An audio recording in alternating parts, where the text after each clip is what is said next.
নমস্কাৰ প্ৰাসংগিক প্ৰশ্নলৈ মই পৰেশ মালাকাৰে আপোনালোকক আদৰণি জনাইছোঁ। আজি প্ৰাসংগিক প্ৰশ্নত আমি ভাৰতৰ উপৰাষ্ট্ৰপতি ধানখেৰৰ বিষয়টো আলোচনা কৰিবলৈ ওলাইছোঁ। আপোনালোকে গম পায়, সকলোৱে জানে যে হঠাৎ সোমবাৰে নিশা প্ৰায় 9:30 বজাত ভাৰতৰ উপৰাষ্ট্ৰপতি জগদীপ ধানখেৰে তেওঁৰ পদত্যাগ পত্ৰ প্ৰেৰণ কৰিলে ভাৰতৰ ৰাষ্ট্ৰপতিলৈ, আৰু তাকো কৰিলে তেওঁ টুইটাৰত। কি হ'ল, ৰহস্যটো কি? তেওঁ ক'লে যে তেওঁৰ যি পদত্যাগ পত্ৰ তাত তেওঁ লিখিছে যে তেওঁৰ আচলতে নিজৰ স্বাস্থ্যক অগ্ৰাধিকাৰ দিবৰ কাৰণে তেওঁ তৎকালেই কাৰ্যকৰী হোৱাকৈ তেওঁ ভাৰতৰ উপৰাষ্ট্ৰপতি পদৰ পৰা পদত্যাগ কৰিছে। এইটোৱে ঘটনাটো হৈছে এইটো এটা এতিয়া এই যে হঠাৎ তেওঁ সেইদিনা ৰাতিপুৱা সোমবাৰে ৰাতিপুৱা তেওঁ সংসদৰ ৰাজ্যসভাৰ তেওঁ কাৰ্য পৰিচালনা কৰিছিল, আগৰ দৰে তেওঁ কাৰ্য পৰিচালনা কৰিছিল, আৰু কৰা ব্যক্তিজনে মানুহজনে তেওঁ হঠাৎ কি এনেকুৱা ঘটনা ঘটিল যে তেওঁৰ স্বাস্থ্যৰ এনেকুৱা কি ধৰণৰ ঘটনা ঘটিল যে তেওঁ নিশা 9:30 বজাত টুইটাৰ যোগেৰে তেওঁৰ পদত্যাগৰ কথা ঘোষণা কৰিলে। আৰু কেৱল পদত্যাগৰ কথা ঘোষণা কৰাই নহয়, যে তৎকালে এইটো কাৰ্যকৰী হোৱাকৈ তেওঁৰ পদত্যাগৰ কথা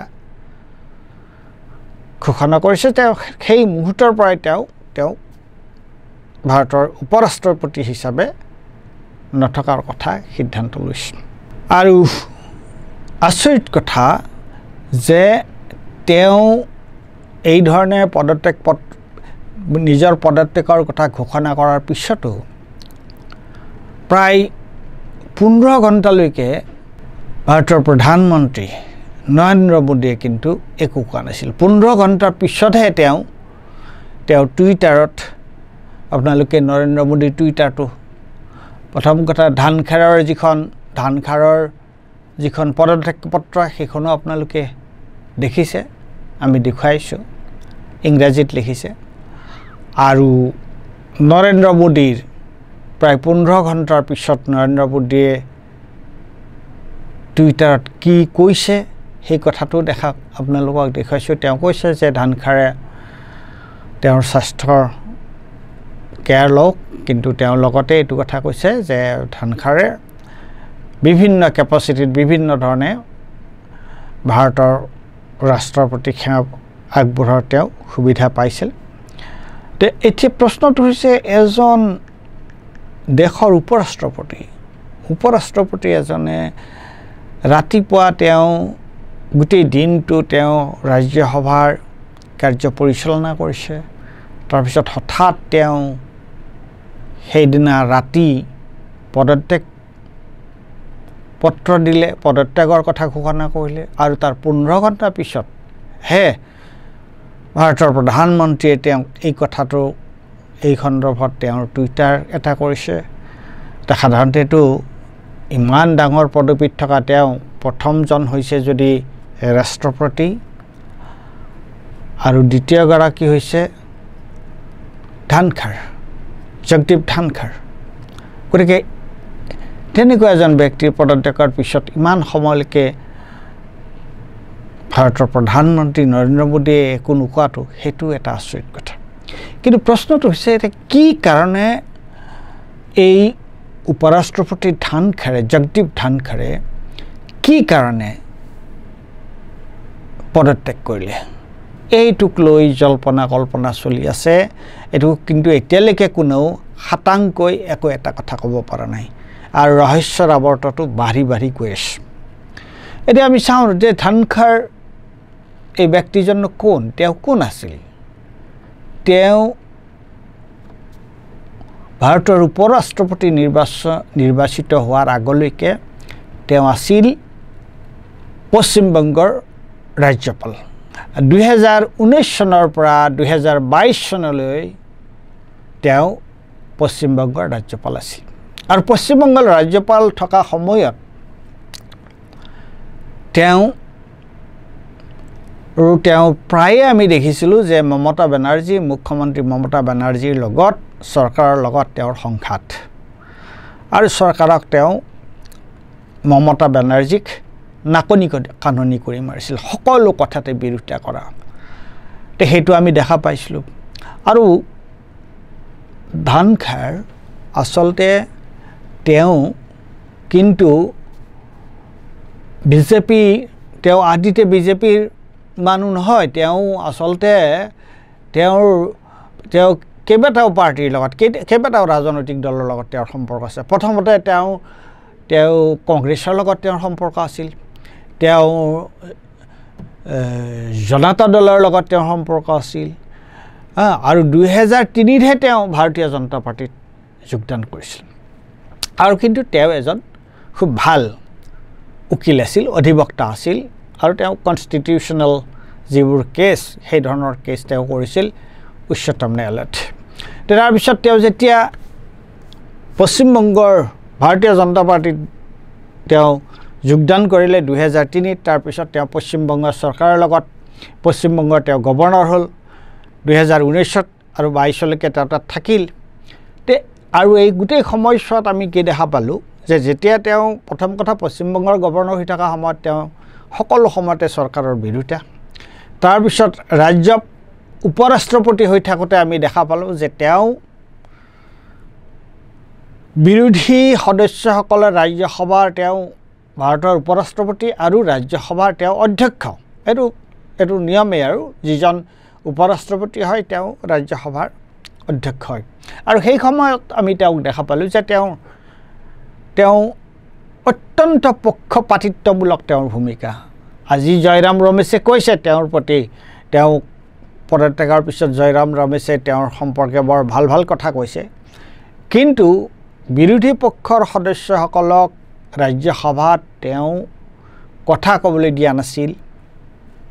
আৰু সকলো সময়তে চৰকাৰ আৰু পৰিস্থিতি এনেকুৱা হৈ গৈছিল যে তেওঁৰ বিৰুদ্ধে ইম্পিচমেণ্টৰ তেওঁ প্ৰস্তাৱ আনিছিল প্ৰস্তাৱটো দৰজিল কিয়নো সাহসীয় দলৰ সদস্য সংখ্যাটো বেছি এতিয়া আৰু তেওঁৰ এটা ডাঙৰ কণ্ট্ৰভাৰ্চি হৈছিলে কি যে তেওঁ মাজতে যে উচ্চতম ন্যায়ালয়ৰ যেতিয়া তামিলনাডু চৰকাৰৰ লগত গভৰ্ণৰ ৰবিৰ যি সংঘাত আৰু সেই সন্দৰ্ভত উচ্চতম ন্যায়ালয়ে যি ৰায় দিলে তেতিয়া জগদীপ ধনখৰে কৈছিলে যে নাই সংসদ হৈছে সুপ্ৰিম সংসদৰ ওপৰত একো নাই গতিকে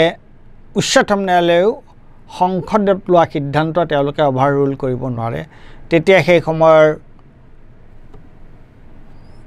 ভাৰতৰ মুখ্য ন্যায়াধীশগৰাকীয়ে কৈছিল যে নাই কোনো সুপ্ৰিম নহয় কোনো সুপ্ৰিমটো হ'ল আটাইতকৈ গুৰুত্বপূৰ্ণ আটাইতকৈ গুৰুত্বপূৰ্ণ হ'ল ভাৰতৰ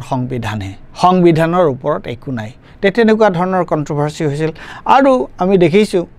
যে ধানখৰে তেওঁ মানে প্ৰধানমন্ত্ৰী মোদীৰ ওচৰত তেওঁ মানে ৰাজহাৰ পোন কৰি তেওঁ থিয় হ'বই নোৱাৰে তেওঁ হাতজোৰ কৰি থকাৰ দৰে কৰি থাকে যে তেওঁ গতিকে এনেকুৱা ধৰণৰ চৰকাৰৰ প্ৰতি তেওঁৰ এনেকুৱা ধৰণৰ আনুগত্য আছিল কিন্তু এই চৰকাৰৰ প্ৰতি ইমান আনুগত্যশীল ব্যক্তি এজনৰ এনেকুৱা উচ্চ পৰ্যায়ত থকা উচ্চ পদবীত থকা মানুহ এজন হঠাৎ কি এনেকুৱা ঘটনা ঘটিল যে তেওঁৰ পদত্যাগ কৰিব লগা হ'ল আৰু তেওঁৰ যে স্বাস্থ্য জড়িত কাৰণৰ যিটো কথা কোৱা হৈছে সেইটো কিন্তু কোনেও বিশ্বাসত ল'ব পৰা নাই হয় ধানখাৰৰ স্বাস্থ্য অকণমান অৱনতি ঘটিছিলে বা তেওঁৰ তেনেকুৱা ধৰণৰ প্ৰশ্ন আছিল কিন্তু তেওঁ সুন্দৰকৈ সংসদৰ যে অধিৱেশন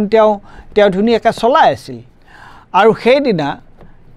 ঘটনাৰ সূত্ৰপাত হ'ল কেনেকুৱাকৈ সোমবাৰে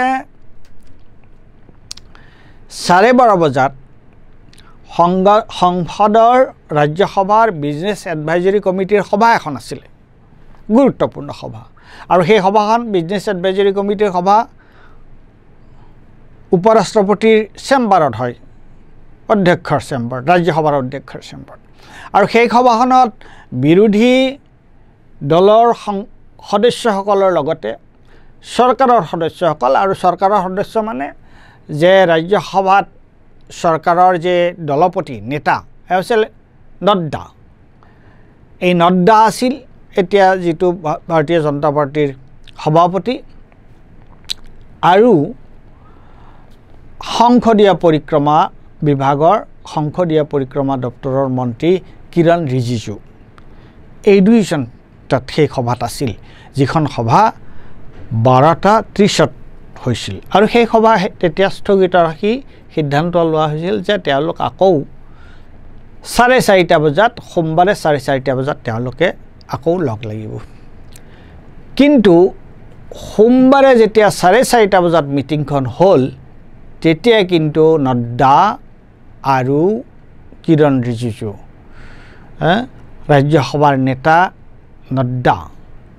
আৰু কিৰণ ৰিজিজু মিটিংখনলৈ অহা নাছিল। তে ৰৈ থাকি, তেওঁলোকৰ কাৰণে ৰৈ থাকি মিটিংখন পিছুৱাই দিব লগা হ'ল, মিটিংখন স্থগিত ৰাখিব লগা হ'ল। আৰু তাৰপিছত সেইটো হ'ল ঘটনা আবেলি 4:30টাৰ। আৰু আবেলি আৰু গধূলি মানে ৰাতিয়ে ধৰক 9:30ত, 9:30 বজাত আমি খবৰ পালোঁ যে ধানখাৰে, ভাৰতৰ উপৰাষ্ট্ৰপতি জগদীপ ধানখাৰে পদত্যাগ কৰিছে উপৰাষ্ট্ৰপতি পদৰ পৰা। এতিয়া এই ঘটনাটো কোনেও ইমান সহজভাৱে ল'ব পৰা নাই। আচলতে ঘটনাটো ঘটিছে কি, কোনেও এতিয়ালৈকে কোনেও সঠিককৈ এই সন্দৰ্ভত একো ক'ব পৰা নাই। মই বিভিন্ন ধৰণৰ BBC-টো এই খবৰটো ওলাইছে, বিভিন্ন বাতৰি কাকত ওলাইছে, বিভিন্ন ইউটিউবত বিভিন্ন সাংবাদিকবোৰ, একেবাৰে ছিনিয়ৰ সাংবাদিক, তেওঁলোকে এই কথাটো আলোচনা কৰিছে, কিন্তু কোনেও এই কথাটো ক'ব পৰা নাই যে ঘটনাটো আচলতে ঘটিছে কি। অলপ আগতে মই ইয়ালৈ অহাৰ আগতে ৱেৰৰ এটা মই আলোচনা দেখা পাইছোঁ, আৰু তাত এজন সাংবাদিকে এটা কথা কৈছে যে তাত তেওঁ এটা কথা কৈছে যে আচলতে এই যিটো ঘটনা, এই ঘটনাটো কিবা এটা গুৰুত্বপূৰ্ণ ঘটনা ঘটিছে, আৰু এই ঘটনাটো সেইদিনাৰেই কথা নহয়। কোনোবাই কয় যে তেওঁ ৰাজ্যসভাত জাষ্টিছ বাৰ্মাৰ যিটো মহাভিযোগৰ যিটো প্ৰস্তাৱ, সেইটো গ্ৰহণ কৰাৰ কাৰণে কৈছিলে, কিন্তু কথাটো সেইটো নহয়। যোৱা এসপ্তাহমানৰ পৰা কিবা এটা গুৰুত্বপূৰ্ণ পৰিৱৰ্তন হৈ আছে, আৰু সেই পৰিৱৰ্তনটো কিন্তু এইটো সঁচা যে ভাৰতীয় জনতা পাৰ্টিৰ ভিতৰৰ, RSSৰ ভিতৰৰ, আৰু সেইটোক লৈ সেই ঘটনাটোৰ লগত ইয়াৰ কিবা এটা সম্পৰ্ক আছে। আৰু JP নাড্ডাৰ কথাটো যিটো হৈছে, এই কথাটো জড়িত হৈ পৰিছে যে ভাৰতীয় জনতা পাৰ্টীৰ JP নাড্ডাই যোৱা 2024 সংসদীয় নিৰ্বাচনৰ সময়তে আচলতে JP নাড্ডাই তেওঁৰ যিটো ভাৰতীয় BJPৰ যে সভাপতি, তেওঁ পাৰ্টিৰ যে সভাপতি, সেই পদটোৰ মেয়াদটো উকলিছিল, কিন্তু তেওঁক 6 মাহৰ কাৰণে এক্সটেনশ্যন দিয়া হৈছিল। তাৰপিছত সংসদৰ নিৰ্বাচন হৈ গ'ল, 6 মাহ উকলি গ'ল, এতিয়া এবছৰ হৈ গ'ল, তথাপি কিন্তু JP নাড্ডাৰ ঠাইত বেলেগ এজন সভাপতি কিয় এতিয়াও দিব পৰা নাই? কি হৈছে? এইটোতো ইমান সহজ কথা নহয়, কিবা এটা নিশ্চয় ৰহস্য আছে। BJP আৰু RSSৰ মাজত কিবা এটা সংঘাত হৈছে নেকি? আৰু তাত প্ৰত্যক্ষ বা পৰোক্ষভাৱে ভাৰতৰ প্ৰধানমন্ত্ৰী নৰেন্দ্ৰ মোদী জড়িত হৈ আছে নেকি? নৰেন্দ্ৰ মোদীৰ ভৱিষ্যতৰ ৰাজনীতি জড়িত হৈ আছে নেকি? গতিকে এই বিভিন্ন ধৰণৰ প্ৰশ্ন উত্থাপন হৈছে, আৰু লগতে এইটো প্ৰশ্ন উত্থাপন হৈছে যে যি জগদীপ ধনখাৰ চৰকাৰৰ এনেকুৱা তেওঁ তোষামোদকাৰী আছিল, সেইজন মানুহকে হঠাৎ এনেকুৱা এটা ধৰণৰ ঘটনা হ'ল, আৰু এই ধৰণৰ প্ৰশ্ন উত্থাপন কৰা হৈছে, এই ধৰণৰ কথা কোৱা হৈছে যে যিখন পদত্যাগ পত্ৰ, সেই পদত্যাগ পত্ৰখনো হেনো JP ধনখাৰে নিজেই সেইখন লিখা নাই তাৰ ড্ৰাফটটো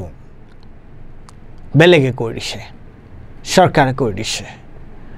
তাত তেওঁ কেৱল সহিহে কৰিছে গতিকে যিজন মানুহ অনবৰতে চৰকাৰৰ তোষামোদ কৰি আছিল যিজন মানুহে বিৰোধীক দেখিবই নোৱাৰিছিল সেইজন মানুহৰে এই অৱস্থা হ'ল